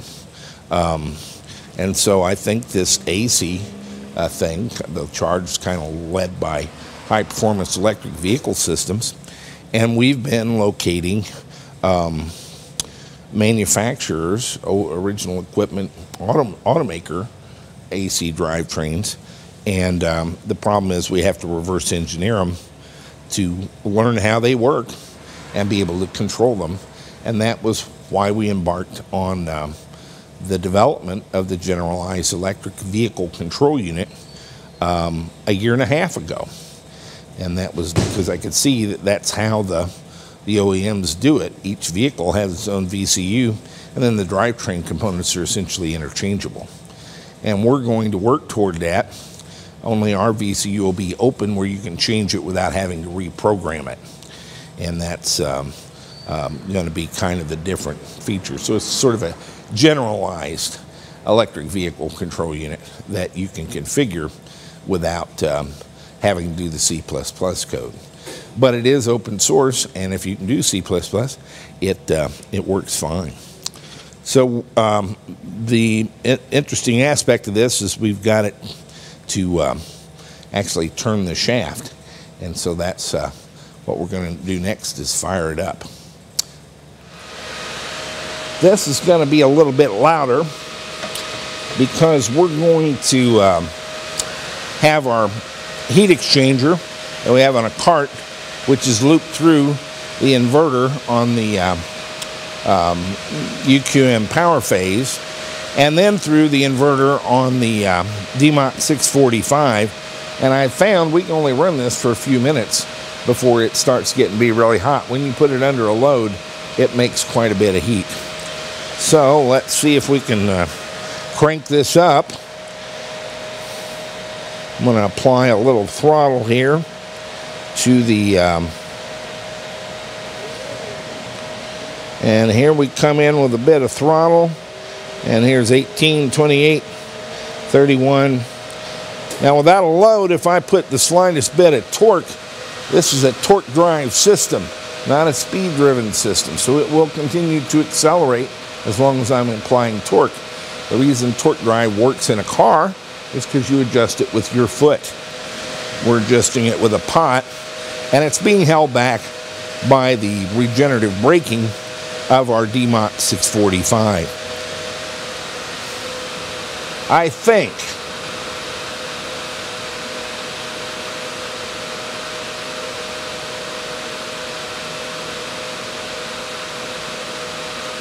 actually not. I've dropped off. Got too many wireless going in here at the same time, and they kind of jump track on me. Now here is my, yes, I'm showing 53 Newton meters there, 47 here, 309 RPM, 313 RPM in an approximate world designed to keep a government happy. That's pretty close. And so, as we can see, the shaft is turning. I've got a little white sticker on it so we can see it. And it's actually quite controllable at even low speeds. Here's down to 240 RPM. Well, that's 3 turns a second. And down even further. Here I am at 175 RPM. It's just barely turning, but perfectly in control and perfectly smooth. I'm very pleased with how this has come out. And actually, it's my first experience in the room with the actual UQM hardware. They charge a lot for it, and it's not worth all that. It's a go-away price for the product support, but it's pretty good hardware. I'm going to crank this up now. As I say, we don't get very long because of the temperature gain through the inverters. But I'm going to crank this up until I get some current out of it. Here I am at, now it's taken off.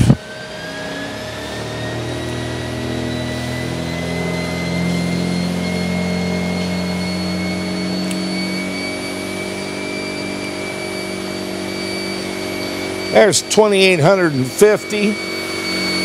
Got about the same over here. I'm showing 75 Newton meters, 75 over here. Apparently things are a little more accurate. Minus 51 amps. And on my fluke meter, I'm showing right at 50 amps. So all these things are matching. My inverter temperature is climbing quite briskly. I'm over 40 degrees here on the UQM. I can actually add a little bit of regen, and that'll slow it down, but my torque actually goes up because we've added more regenerative braking.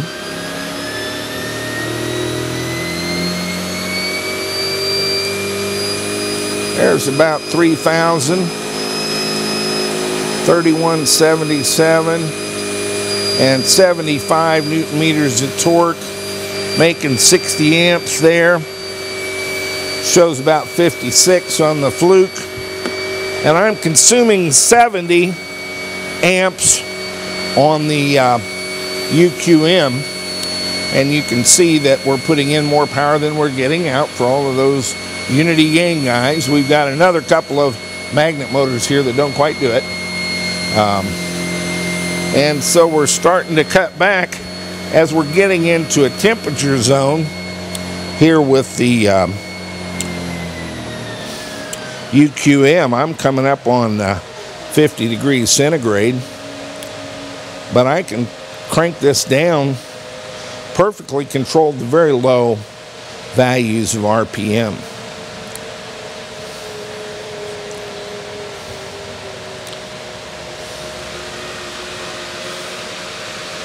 And there you go. So we're actually able to control the motor from 0 to 3,000 RPM very nicely. And I'm quite pleased with the outcome. This will work great in a car. There is one proviso, and that is that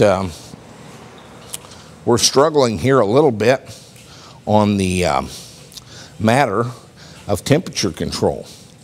This thing gets pretty warm pretty quick. Now that may be that I don't have the temperature scaled correctly, but it seemed like it was cutting back on current when it hits a certain level of temperature as well. It's tough to control the temperature here at the end of June in Cape Girardeau, Missouri, but we have a little cart with a pump. It has 2 heat exchangers on it, and 6 hoses, and it moves quite a bit of fluid through, and it doesn't seem to be hot, but we're getting the temperature right off the IGBT bus bars there, and the temperature's climbing pretty strongly. So cooling is going to be an issue for both these systems, as we found out on the VW thing. And it could be even that our little transmission coolers are, we're going to have to go to something bigger to get rid of some of that heat. But I have to tell you, the bottle and the heat exchangers don't feel that warm. It's, I think we're measuring more directly on the IGBTs with these inverters. And so that's our system. with a variable load that makes current. They both work out of the same battery pack, and so we're putting back in as we're taking back out. It's a typical perpetual motion machine. But the UQM module is pretty much working to control the motor, and in fact controls it very nicely. I would say it's going to be some time to get it fully integrated into the GEVCU, where it's an object module. Right now I just have a whole other separate GEVCU software set for the UQM. Interestingly, this process with the GEVCU, there's only about 40 of them out there, but we're doing kind of well with them. I've got a gentleman who's been on me twice a day to get this UQM thing done, and his name is Oleg Kinenoko. Let's see, I've got that here somewhere. Oleg Kononenko. And he's in Moscow, Russia. This is really getting to be kind of an international gig. And he's converting some GAZ-66 military trucks that were built in the Soviet Union from the 1966 until 1980. And he can get those over there for about $10,000. He's put in a motor and a controller from the CODA. And he's so confident, he's already got the motor wired up to the transmission and is ready to go. He's just waiting on me and the GEVCU to get done. And so he's got a lot of confidence there. And he sells electric vehicles through a company called Eco Motors in Moscow. And so he and Mark and I are kind of the only ones actually running the thing. I'll put a photo up here of his GAZ-66 and Oleg in Moscow, and I hear from him kind of daily, and he's turning, Mark Weisheimer's turning another CODA system in Ohio, and I am here, and we're kind of sharing around the software, and we'll be working on some of the finer points of really more features than control. We have control of the motor at this point, but I want to be able to display things properly, RPM and current. When we go to reverse or go to forward, we're going to have a forward and a reverse and an enable, disable. I've already got it set up with this version where our first digital input is enabled all the time. You put 12 volts on it to disable it. And the second one is in drive all the time. You put 12 volts on it to put it in reverse. And that will correspond to the modes that CODA used for the UQM Powerphase 100. But I'm delighted to report that there are no more barriers, really, to controlling the UQM Powerphase 100 as OEM'd for CODA Automotive. And we have about 10 of those. I might be able to get a few more, but there's a limited number of CODAs out there. But right now, that's the source for the UQM Powerphase 100 at a very reasonable cost. And so we'll have these. I'm going to put one in the boat and probably one in Brian's race car, the carbon fiber Speedster, and we'll see how they do there. But at 90 pounds and kind of a short motor and very smooth operation, I think. You heard some vibration. We've got wood and steel and stuff all bolted to a maple bench top here, and so we get a little rattle, but it's actually almost vibration free. It's working pretty well, and it's a matter now of adding features to an automotive environment for various things, reverse and enable, and making sure I got the temperatures right and so forth. And then, of course, we've got to marry that back into the main line of the EVTV version of the GEVCU open source software. So stay with us. It's a big day for us. This has been kind of a longer road than I expected. but it feels better to have it done at this point. And like I say, we're not done, but this is a big mark along the way that basically we can control the motor and make it turn against the load and do what it is we want it to do. That's the next best thing to putting it in a car. And we'll probably have to do some of that too. I've got to come up with some kind of a test bed. Of course, I have another thing. I guess we could have a shoot-off between the Siemens and the UQM. Thinga. So stay with us.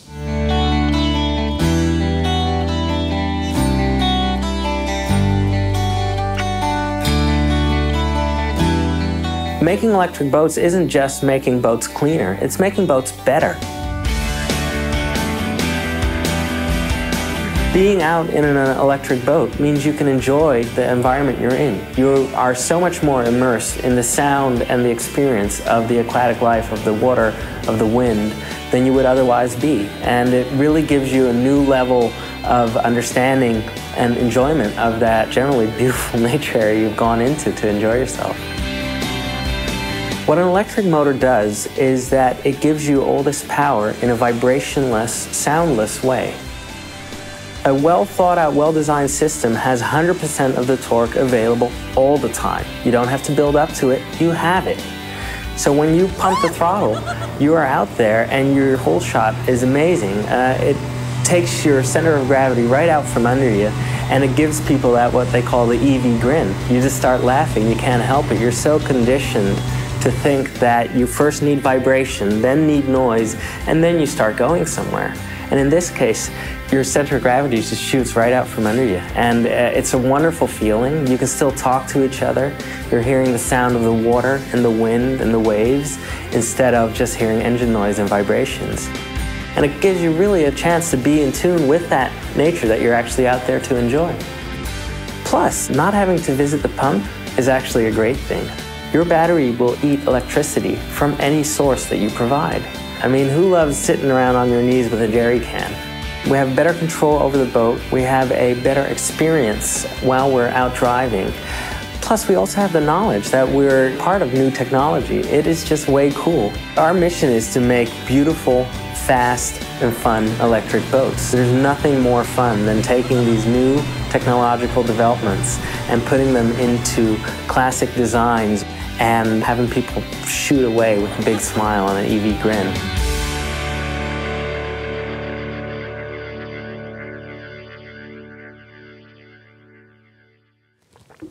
I can't do it better than that. Yeah, It turns, and it turns under load. This is not a free spin. No. We can run this up to whatever level of torque. Some great control. And RPM Yeah. in a very controlled fashion Yes. that we want.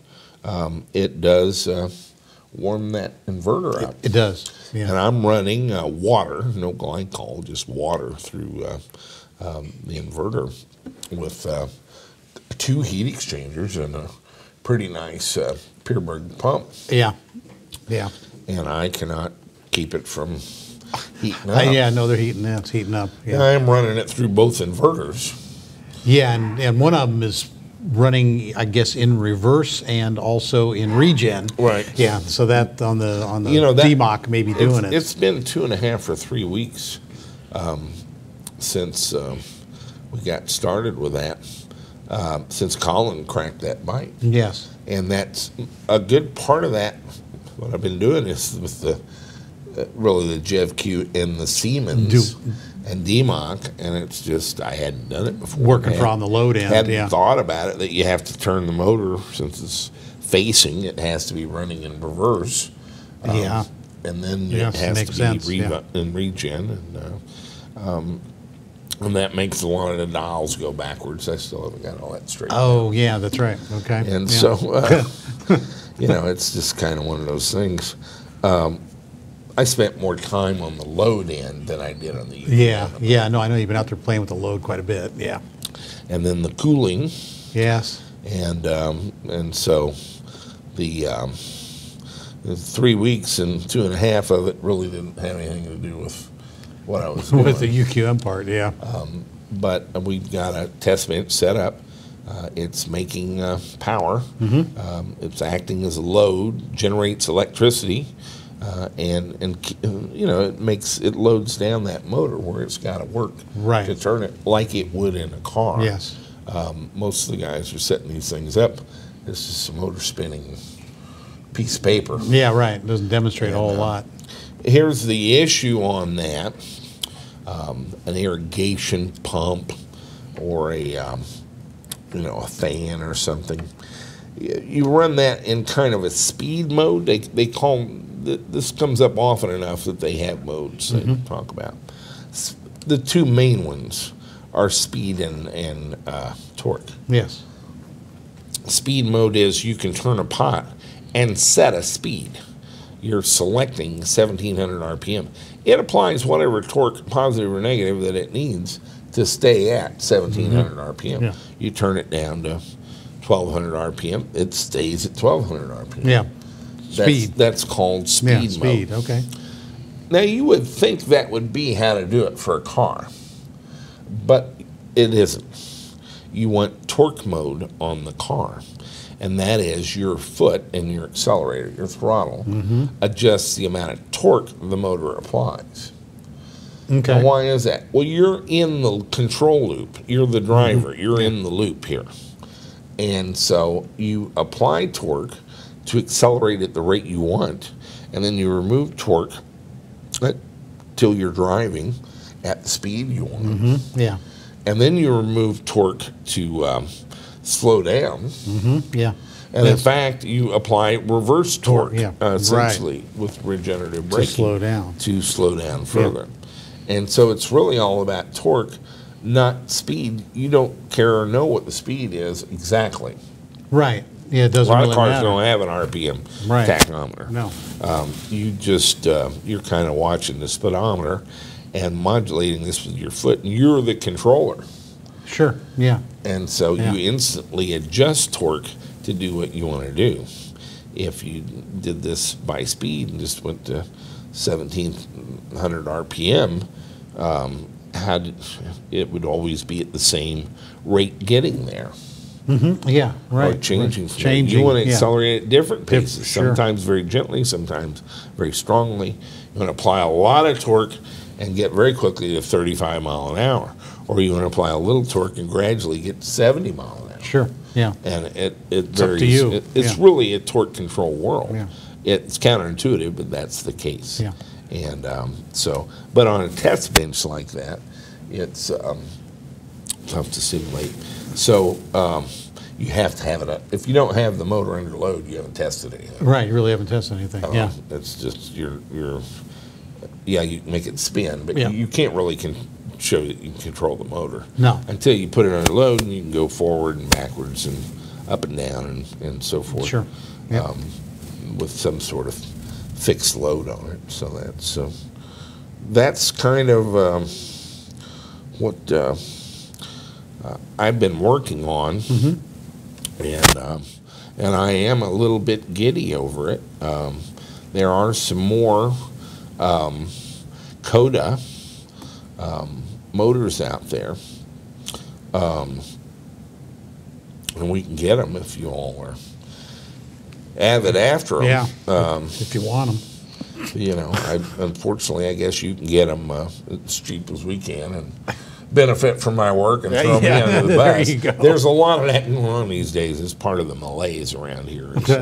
I'm kind of feeling like the only savage on the buffalo hunt some days. And I've actually got, right now, I'm inundated with people wanting product support for products they didn't get from us at all. Right. Yeah. And they're not like our usual viewers who are quite gracious. They're entitled to this and quite demanding. They want about it now. That's right. I want it now. I need to cough it, and I don't need to do any of that. Yeah, we have plenty to do. But it's like we give things away fairly freely, and then. But there is a class of people out there that will take advantage of that, and I've run into a bunch of them this week. It's got me a little down, and it shouldn't. There's always this goes back to software piracy and software protection schemes, encryption schemes from the early 80s. The pirates are never going to buy your product anyway. Right, they're not a they market. They never were going to. Yeah, they never were a They market. don't have any money. They're kind of thieves, and so you don't do anything to respond to them, because the only people it's going to get is your good customers. Right, right. And you're going to annoy the shit out of them. Right. To get to some people that if you get it where they can't pirate your software, they're not going to then turn around and buy it. No, and then no one can use it. Right. Who wants to pay for Right. it? So now your paying users can't They're all use it mad because at of you. all the anti-piracy stuff. And you're not going to convert one of the pirates to be a customer. No. The people that want to take advantage of us are not going to turn around and be EVTV No, all of a sudden go, oh supporters. my God, I want to pay for your product. They're, I mean, kind of vermin in my mind, but it doesn't matter. We can't respond to them at all. No. There's some people in the world that are mostly no one note in the symphony of life. That's right. Me, me, me, me. And it's all about me. And, go and be well. What can I tell you? That's, kind of the end of it. We got the UQM turning. That's a big deal. I bring you great tidings. Yes, and, great. That's our thing. I'm kind of working on some very trivial stuff. I've got Jesse involved in it. This is a brass M6 bolt, and it has some holes in it, and it has a wire soldered to it. Okay. And you could pull a car with that wire, and it's actually soldered into the bolt, and that's a voltage sense wire. And the other thing that is glued in on top of that in a bigger hole is a CAN-therm, negative temperature coefficient thermistor. Okay. And we're going to add to this a Deutsch plug 4-pin plug with a 10K 0.05% resistor. All right. And it'll have 4 pins. 1 pin will be your voltage tap. 2 pins will be the leads of your thermistor, and 1 pin will be your voltage tap through a 10K precision resistor, an 1/8 watt. Okay. Now on, say, 150 volt pack segment, that would allow about 40 milliamps maybe before smoking the resistor. Yeah, that would be good safety feature. And so all of it's down here. You can't, if you're going to have a fire, it's going to be right here. Right there, yeah. And this is I call it a sensor bolt, where you can measure voltage and temperature in your battery pack. And the bolt actually sits down in the anode of the cell. Right, it's making your connection. And so that's your most accurate point of measurement. But you're not, you recall I showed this hilarious battery management system that caused our cam cells are now going to come with a stupid plastic thing with the on plastic case on them, yes. We're going to send them to you with a plastic on it. Just rip it off and throw it in the trash. That's right. Take it off. I have got it worked out where we and you don't have to pay for it, but now they're doing it that way in the factory, and they don't want to go to the trouble of taking it off not for doing us. it, yeah, okay. Because of some clowns that were developing a battery management system, would they have 5 or 6 different things bolted onto one of those tiny the bolt was in there M6 sideways. terminals? It was cross-threaded. Cross thing, and they had started a fire with the batteries because they had a wire that went through the board, the PC board, and made contact with the metal aluminum casing. With the casing, yeah. So they complained about it, and Kalb has now developed the world's cheapest plastic enclosure to put around this perfectly serviceable nice cell battery. Yeah. But this is the way to do that sort of thing. You don't need much current to sense voltage or temperature, and we're going to have it with a little connector where you can run wires to it to sense voltage quite accurately and temperature quite accuracy. This is the MF52 series, this is what the thermistor looks like and how tiny it really is. They call it a pearl, and it's about the size of the tip on a heavy ballpoint pen. Yeah, it's not very big, no. And so we put the wire down in a thin hole and then do it like a countersunk hole on top of that and stick this down in there with some Gorilla Glue, and we wind up with a fairly strong thing that you can screw into the batteries. We're starting with the M6 because that's the tough one. The M8s are easy. Yeah, to drill the holes through it and get them in straight, yeah. And I said Ed and I are working on a battery management system whose main criteria is not to present a parasitic load to your battery and not to, and I heard this week from a guy with a boat who had bought, some of the Winston batteries from Balcon. Okay. And put them in his boat, and they're all gone. Oops. And he had a little battery management system in it, and over the winter, it just drained them all down. Oh, man. Zero. And so he's since bought an Orion battery management system and some CODA cells. And, of course, he buys all this somewhere else and comes to me wanting to know how to do this. And why aren't you calling Everett Systems? Yeah, right. Ask them. They've got your money for the battery management system. They'll explain to you why you need it. You don't. And, in fact, the BMS is why you lost your Winston batteries. You dumb cluck. How many people have we had? We've heard a lot of people. Yeah. It's just like, I mean. A lot of people. This is, you just hear the same thing over and over and over again. And his concern was that the cold weather had beaten him out of his battery. No. What was the voltage? Well, they didn't have any voltage. The cold had taken the voltage away. The cold had sucked away. Cold doesn't really suck voltage. Cold's a parasitic load. We have a problem with cold. It does decrease performance, capacity, and so forth. It doesn't make voltages go away. No, it doesn't. Yeah, it doesn't. It does not drain battery cells. No, cold doesn't. What did you have hooked up to the battery cell? Well, then he starts telling me, I'm like, oh, my God. Yeah, well, sure. He said, well, but, we turned it off. Good. Not really. Good. That's a good first step. Yeah. That's a good second step would be disconnect it from the battery pack. A good third step would be take it outside.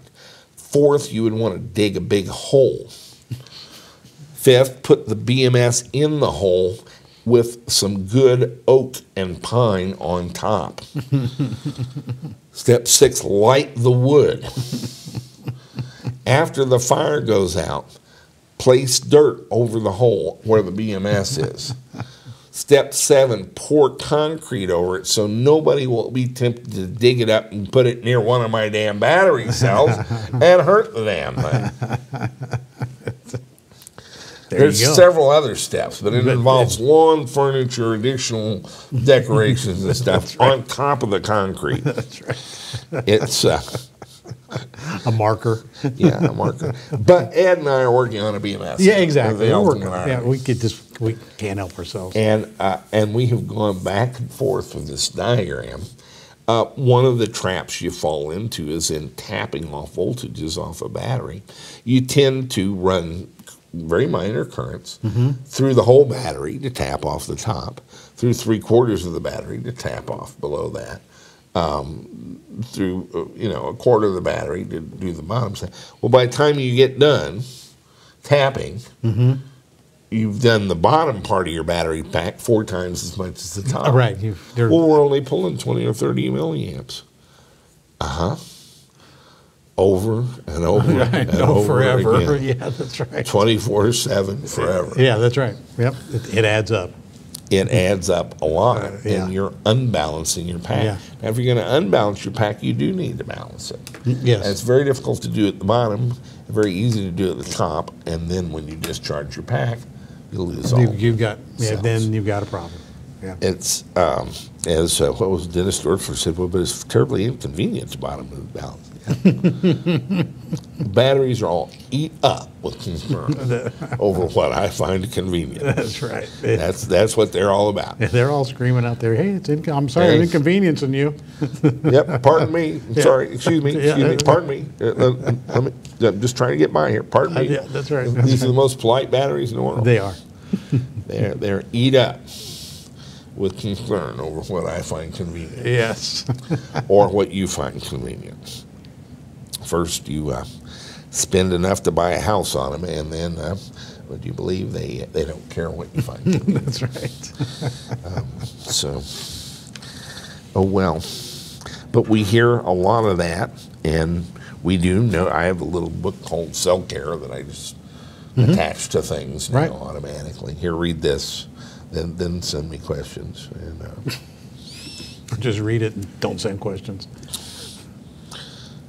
Anyway, Ed and I are working on one that's going to be the most accurate Coulomb counter ever available for an electric vehicle. It's going to be a very accurate voltage device, but more importantly, it's going to break the pack into sections and compare them dynamically under load. Yeah, and we think that state of health of batteries will show up. Problems will show up first in voltage variances under high current conditions, long before they do as static. Yeah, I think so. Voltages. Yeah. And by comparing one segment that's supposed to be the same voltage as the next segment in a dynamic fashion, this will.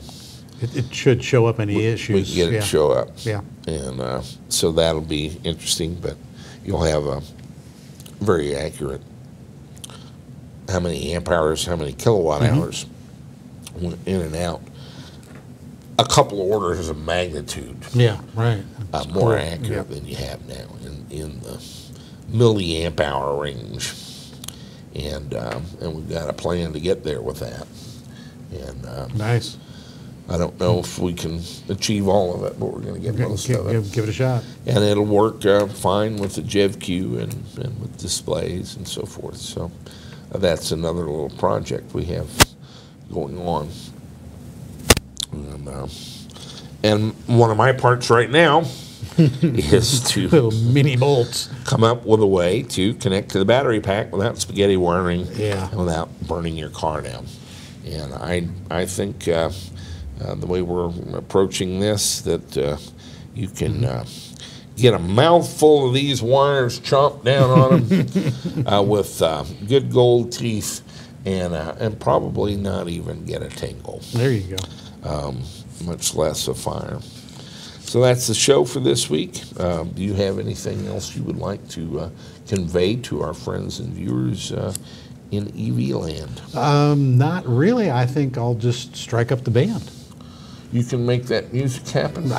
On cue. If you can do that, I can go home and eat dinner. There you go. All right. It's Friday. I'll have this up Sunday afternoon.